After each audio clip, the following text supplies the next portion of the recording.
Hello everybody, my name is James Alcott and this is Flav. Welcome to the No Nonsense Transfer Show powered by Snickers Protein. Flav, it's so good to be back on the Ball Street channel. It's fantastic, it really good, really is. I love talking about transfers with you, Jim. And massive thanks to Snickers Protein. Just so you go, these are lovely. They're so nice, right? They've got 30% less sugar and more protein than your typical Snickers bar. And we've been enjoying them in this household, I've got to say. So over the next 3 weeks, we're going to be diving into the transfer news stories. We're going to be hearing from experts, including Fabrizio Romano, and we want to hear from you guys using the Snickers Protein Fanline. Let's get straight into the transfer stories with news or nonsense. Right, Flav, let's get straight into this with a big one that Spurs fans are talking about at the moment. Sergio Ramos. He's got 6 months left on his contract. 34 years old. Obviously one of the best defenders of his generation. Yeah. Likes to get sent off quite a lot as well, to be fair to him. But dirty. some would call him a slightly dirty player. But he wants a 2-year deal at Real Madrid. And they're unwilling to lower the £50 million wages that he's on at the moment. Flav, what do you think about this from a Spurs point of view? He's a perfect one for Mourinho, but is it worth the money? Well, it's not just Spurs. It's definitely Man United as well. Both clubs are in for him. There's also talk that City are interested. There's the clubs across Europe, but the issue is that huge wage, £463,000 a week. He's not dropping it. Real Madrid offered him a 2-year deal, but wanted to take a 10% cut, and he just said no. So it looks like he's moving on. I've got to say, 500 grand a week cuts your wage bill to shreds. Do you know what, this is so interesting, isn't it? Because there's so many of these kind of players. Like Messi, it's a similar thing. Like, you know, player of a generation at Real Madrid for Ramos, same for Messi. And they've got to make these big decisions, as have the clubs, where they go, you know, look, he is a little bit older and he costs a lot of money. Like, what's the right decision? Because PSG, the other big thing for Real Madrid, they're trying to move forward. They're trying to get Mbappe, aren't they? And so they need to get some money for him. PSG have been linked with him a little bit as well. Where do you see him going? How do you see this working out? I mean, the only logical thing I could say would be PSG, because Madrid want Mbappe, as you said, in order to be compliant with FFP. Madrid have to move on players. If they can swap Ramos over, that creates a massive gap in wages, probably covers Mbappe's wages, and then they're trying to get rid of players like Isco, a few more as well to make room. I think the logical thing would be him to join Pochettino in Paris and sign for PSG. I'd love to see him at Tottenham. Jose's been on the phone, hasn't he? Jose has to have been on the phone to him. He's managed him before. Surely, from a Spurs point of view, as a Spurs fan, surely this is one that you would dream of. But I guess you'd then have Alderweireld and Ramos as your 2 centre backs, and that's pretty old, isn't it? It's old, but you take it for a season. Like Jose Mourinho is there to win league titles, and having those two at the back, you couldn't ask for better, even if it is just for a year. Jim, so while Spurs may be bringing in one of the best centre backs to ever play the game, Arsenal are letting one of the best forwards go in Ozil. Apparently, Ozil has gone on record to say that Fenerbahce are the biggest club in Turkey, and his agent has also said that a move to the Turkish Giants this month could happen. DC United are also interested. Jim, what do you make of this situation? Because Arsenal got to be delighted to get him out the door, all jokes aside. Wages are huge. He's got another 6 months left on his contract. This is good for Ozil and good for Arsenal, isn't it? Sometimes you just got to walk away. Like, both parties got to walk away. And I think Arsenal almost shut the door, didn't they, when they didn't put him in the 25-man squad. So he needs to go. That needs to happen. Obviously, going to Turkey would be quite an emotional move maybe for him to go to Fenerbahce.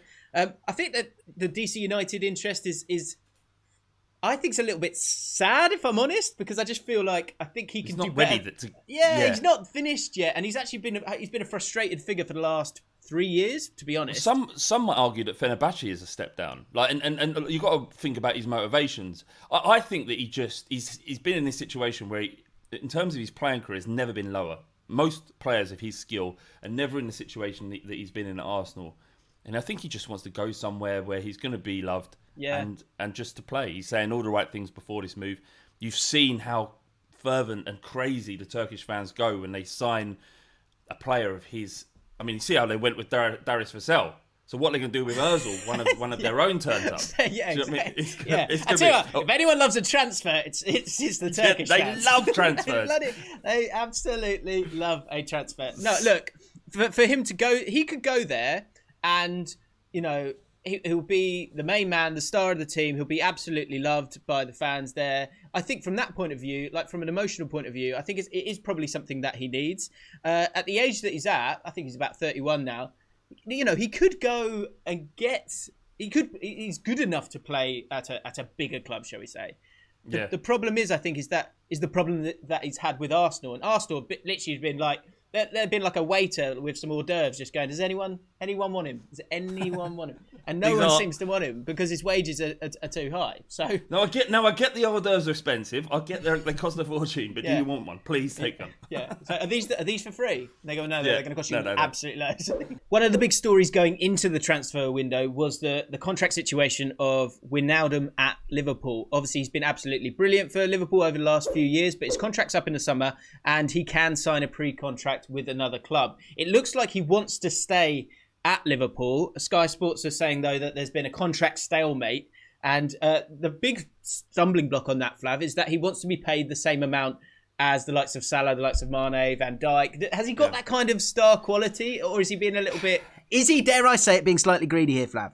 No, he's not being greedy because he's 29. This is the last big contract of his career. He obviously wants to get that payday, and any club and any player in his situation would want the same. So, you know, he's not being greedy. He was a massive part of all the successes that Liverpool have had in recent times.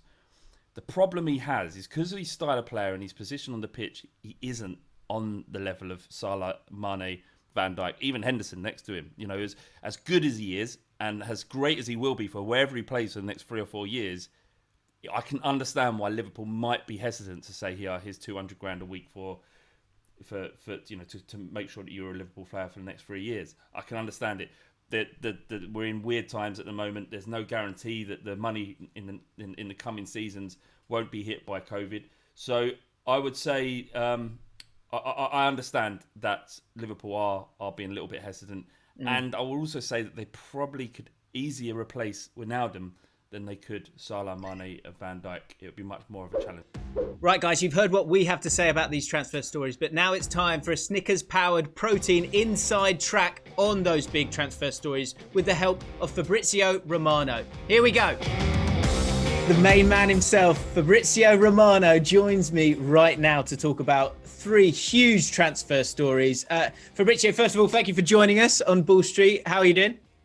Big pleasure. Thank you. Hello, and thank you for the invitation. I'm okay, ready for this week's of transfers. Let's do it. Yeah, exactly. Yeah, no one's got a hunger for transfers like you do, Fabrizio. So we're not going to miss any time. We're going to get straight into it. Sergio Ramos. I think this is the first one that a lot of people want to know about. You know, one of the centre-backs of his entire generation. And the list of clubs that he seems to be linked with, PSG, Spurs, Man United, it's just going on and on and on.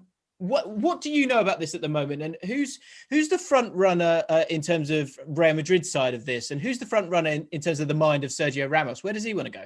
Oh, his priority is to stay at Real Madrid and to be the first captain to play in the old and in the new Bernabeu. So his idea is to stay at Real Madrid. But at the moment, there is no agreement between Real Madrid and Sergio Ramos over a new contract. So at the moment, the situation is not so easy for Sergio Ramos. He wants 2 years of contract. Real Madrid were offering 1 year of contract. So they have still not found an agreement. And I'm told that more than English clubs at the moment, the most serious club ready to try for Sergio Ramos if he will leave Real Madrid, it's Paris Saint-Germain, just because they are looking for a centre-back for next season. But at the moment, there are no advanced negotiation yet, just because Sergio Ramos is focused on Real Madrid. He wants to talk with the Real Madrid board to understand, by Florentino Perez, if they can find an agreement or not. So I think in the coming weeks, he will decide about Real Madrid. And if Real Madrid will decide to leave Sergio Ramos, to let him go next summer, for sure, it can be an opportunity with Paris Saint-Germain. It's so difficult at the moment for English club, just because no one has moved at the moment. I see many links, but at the moment around Sergio Ramos, he has not received anything from English clubs. Always, we have to remember that when you are a free agent, as a potential free agent, as Sergio Ramos, everything can happen like tomorrow morning. Look at Cavani, for example. Manchester United were not interested for 3 months and they signed him in the last week. So everything can happen, but at the moment is Real Madrid priority and Paris Saint-Germain possible to try if he will leave Real Madrid. Okay, because yes, a lot of our watchers will be Man United or Spurs fans. Flav, who I'm doing this show with, big Spurs fan. So for you, it feels like a lot of the English clubs are just sort of sitting and waiting at the moment, that they're sort of not going and getting him? Because I think that's a bit of frustration for certainly a lot of Man United fans when it comes to going and getting signings done. So you don't see them making a move. I know. I just say that at the moment they are not moved for Sergio Ramos. Then, as I told you, when you are a free agent, you can move also tomorrow morning, and everything can change just because you don't have to negotiate with the club, but just with the player. So it's easier to find an agreement with the player and not negotiate with the club. So also, like, timing is totally different when you're signing a free agent. So that's why I say at the moment there is nothing with Tottenham or with Manchester United. But if Sergio will decide to leave Real Madrid 100%, and this is a possibility, we will see what's going on with English clubs too. But Paris Saint-Germain, they already are looking at situation of Sergio. So at the moment, they are the most interested if he will leave Real Madrid, because I'm not sure he's leaving. He still wants to stay at Real Madrid, but they need to change the offer to make to Sergio. One team that definitely needs a centre-back, but it looks like they might not do it in January. We're still sort of waiting to see is Liverpool. But closer to home with Liverpool, the contract dispute with Gini Wijnaldum, who I know loves the club and the club love him. But it seems like there's been a real stalemate on that. And that would be a kind of a signing in itself. I think I've read some stuff about Basuma being a player that they see as the future, sort of Wijnaldum, I guess. But do you think there's any middle ground that can be found between Wijnaldum and Liverpool? How do you see this one running out, because he is 29? Yes, and for sure they are looking at some young players also if Wijnaldum will leave the club. I think we are in a similar situation as the Sergio Ramos one, just because the players want to stay with the same salary and want win important contracts, as Sergio Ramos is the same for Wijnaldum, but the clubs are in a difficult situation, my own side, just because, as we know, with the stadium and merchandising, they are living a difficult moment. So at the moment, it's not easy also to find agreement between Wijnaldum and Liverpool. I'm told that the last bid from Liverpool was like in the first week of December, and Wijnaldum was not so happy with this bid. He asked for some weeks to think about it with his family and then to decide if staying at Liverpool or leaving to go to another club. So he's not negotiating with any other club just to respect Liverpool. He will take his decision about Liverpool bid in the coming weeks, and then if he will leave Liverpool, he will start talks with other clubs as free agent. But at the moment, he's still thinking and he's not so happy. So also Liverpool are waiting to understand what's the decision by Wijnaldum, but also they are looking at young players. You mentioned Bissouma. I would say also pay attention to Renato Sanchez, because he's another player Liverpool are scouting by many months. It's impossible to sign him in January, but next summer I think will be an interesting target for Liverpool and for other clubs who are looking for a midfielder. Then we will see. But they need another midfielder for sure if they will sell for Wijnaldum. Renato Sanchez, there you go. You heard it here first. And the final one that we've got to talk about, and wow, I mean, how many column inches have been written about Mesut Ozil over the last 3 years, 5 years, 10 years? He's now 32. And it looks like it really, obviously his contract is running down. He's in the last 6 months of that. And Arsenal have been very clear that they seem to want to let him move on. But obviously it's those big wages that is a bit of a stumbling block. Fenerbahce and DC United, two very different leagues, obviously different countries, different continents. Do you see, firstly, which team do you see Ozil going to? And secondly, there's been talk about this being just a loan move instead of a sort of a more long-term signing in terms of Fenerbahce. Do you see Ozil, if he leaves Arsenal in this window, it just being a loan or a longer-term signing? They're discussing about the two sides. There are two possibilities, just because the main issue is obviously the salary of Mesut Ozil. So they have to decide between Arsenal and Fenerbahce if the best solution is a loan with Arsenal to share part of the salary of Mesut Ozil, or just to resolve the contract and joining Fenerbahce as a permanent deal immediately. So they are discussing about it, about the salary of the player. Fenerbahce are so confident to sign Ozil in the coming weeks, but at the moment the agreement has not been concluded yet. So also Fenerbahce are waiting to find an agreement on salary. I say more Fenerbahce than DC United in this moment, because as you mentioned, they are trying to convince Ozil to go to the MLS, but in this moment he's most focused to the Turkish experience. He wants to try the experience with Fenerbahce. So if they find agreement on the salary, for sure he will go to Fenerbahce, I think, in the coming days. Arsenal hope to sell Ozil because they need to sell players, as we saw with Saliba, and on loan obviously with Kolasinac, and now with Socrates Papastotopoulos. Ozil will be another one, just because selling players in this moment is so important to sign new players. So that's the mentality. So for sure Ozil is leaving, and I would say Fenerbahce are leading the race, but they need to complete something by the salary side, and we will see. For sure he won't go to Juventus. I want to confirm you, just because we had some rumors also today in Italy about Juventus. Is absolutely impossible. Okay. Wow. Yeah. I mean, that's been the one talking point from our side of it is this idea that, at 32, yes, he's a little bit older, but is there that bigger club that he could maybe go to? But it does feel like there's some emotional links there with going to the Super League. Fabrizio, thank you so much. What a whirlwind of information from you there. We really, really do appreciate it. Good luck with the rest of the window. It's going to be a hectic one for you. Make sure you're getting enough sleep, enough water, and enough food, okay? Make sure you look after yourself, okay? Okay, thank you. Thank you so much, really. Thank you for the invitation, and see you next day for sure. Thank you.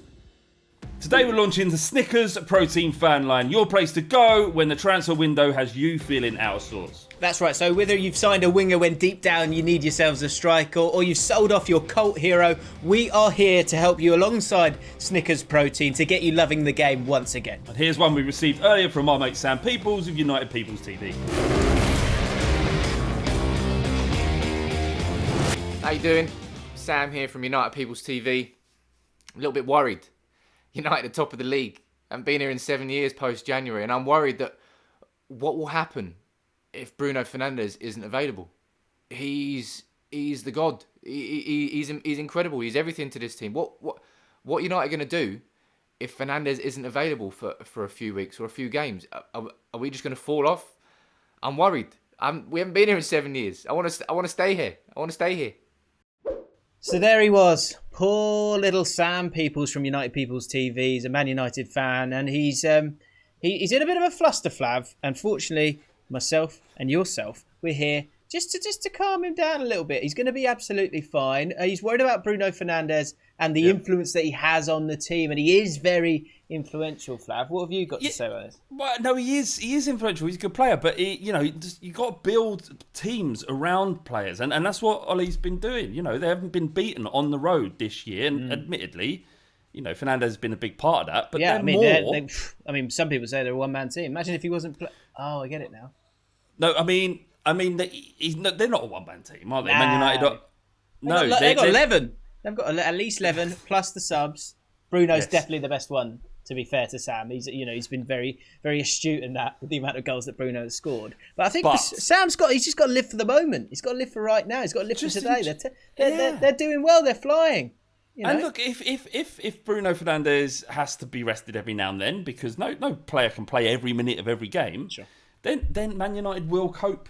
It's not that your success this year, Sam, isn't just to do with Bruno Fernandes. It's to do with the entire unit and how well, especially, you break with that magnificent front line. Yeah. So I would say, just don't worry too much, mate. Paul Pogba. Look how good he is at the moment. Paul Pogba on his day is one of the best midfielders in the world, but his agent, Mino Raiola, he's divided United fans. And I still don't know where to stand on Paul Pogba, because on one hand he's incredible, but the other hand he's got a whole circus behind him with his agent Raiola. What's the right thing to think about Pogba? Because I've got no idea. Poor Sam, for a fan of a team that is top of English football right now, he does have quite a few worries. This time it's with Paul Pogba. Flav, can you understand why he has so many worries, poor Sam? Life should be great. He should be skipping down the street. Yeah, I mean, the problem is the better you get, the more jeopardy involved. Sure. It's fine being like 6th or 7th, trying to get into the top 4, being top of the league, and more importantly, overtaking Liverpool, which is so significant. It's been a minute. That's it. You're right. I can understand why he's on edge, because it's been a minute, hasn't it, since they've been. And you can understand why he might be worried about Paul Pogba as well, because obviously back here, 3 or 4. What was it? 3 months ago or so, where Pogba, it looked like he was angling for a move out of the club. He was definitely there was angling going on. His rod was out there for sure. Yes, absolutely. But that was when Manchester United weren't playing well, right? Now they are. They're top of the league. I think they've got the best away record in the country. They certainly haven't lost away from home.